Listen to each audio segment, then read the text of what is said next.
When I was a new nurse, I was scared to death of Dr. Rothschild, and I prayed every day that I wouldn't be assigned one of his patients.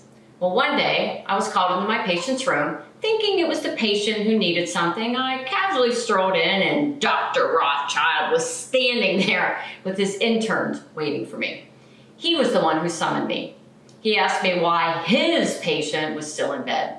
I immediately felt a surge of hydrochloric acid in my stomach, and I lost my peripheral vision for a moment, and I replied, he's on bed rest. Immediately, he stormed out of the room and then stormed back in a few minutes later carrying the patient's chart. He opened it with his pen underlined his order, "Get patient out of bed," which was written earlier that morning. After the incident, seriously, I had a visceral reaction and spent the next 15 minutes in the bathroom. Has anything like this ever happened to you? On this episode of Coffee and Conversations about Nurse Bullying, we're going to talk about how to deal with abrasive, rude physicians.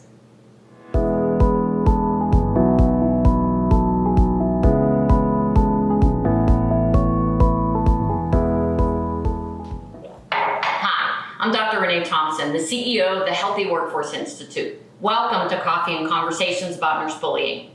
According to a recent study, a rude comment by a physician decreases the performance among other physicians and nurses by more than 50%. What they found was that rudeness damages your ability to think, manage information, and make decisions. The study also suggests that rudeness may contribute to many of the preventable deaths caused by medical error in U.S. hospitals. Physicians who treat nurses with disrespect endanger the very patients they profess to protect. Yet we frequently ignore, justify, or we rationalize rude physicians by saying things like, "Just ignore him like everyone else does," or "She's a great physician, just don't get on her bad side." Sometimes we go as far as to even warn new nurses about certain physicians. I can remember when I was a new neuro nurse, and my coworkers warned me about a particular neurosurgeon who would round very early in the morning. This surgeon would rip you a new one if he arrived on that unit and his patient wasn't sitting in a chair at 6 a.m. Trust me, I experienced his wrath once. That was enough for me.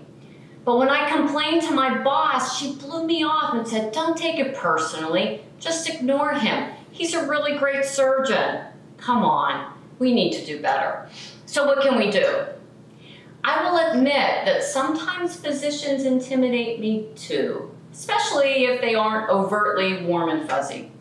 However, I've learned to articulate my value as a professional nurse by communicating in a way that reinforces collaborative practice with all members of the team. We each bring something unique to the healthcare team. So if you're a nurse, and the physician apologizes to you, never say, "Don't worry about it." Say this instead, "Thank you for apologizing to me." When you say this, it reinforces that it's unacceptable for anyone on the team to communicate in a disrespectful manner. It doesn't matter who the person is or what the person does. Let's say a physician is yelling, criticizing, or being very condescending to you, especially in front of others. Say this, "Time out. It's not okay the way you're talking to me right now." If you witness a physician being rude, condescending, or is criticizing a coworker, interrupt and say, "Excuse me. The way you're communicating with him or her is not okay."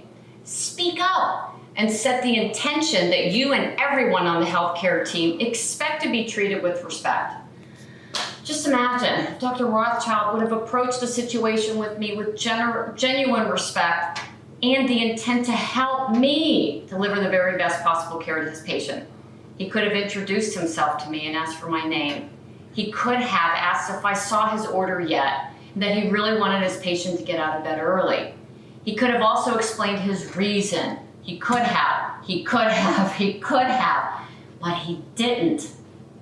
Cultivating a respectful, professional, and collaborative workforce culture is possible when we all stop tolerating disrespectful, rude, and disruptive behaviors from everyone on the team, even physicians. So I'd love to read your comments about this topic and perhaps any success stories you've had with addressing rude, disrespectful physicians. So here's what I'd like you to do. If you found this video helpful to you, please post something in the comment section below and share this with other nurses. If you like this video, make sure you subscribe and again, share it with others. And if you really want to go down that rabbit hole of workplace bullying and incivility, go to my website, www.healthyworkforceinstitute.com for more resources. So until our next conversation, be kind, take care, and stay connected.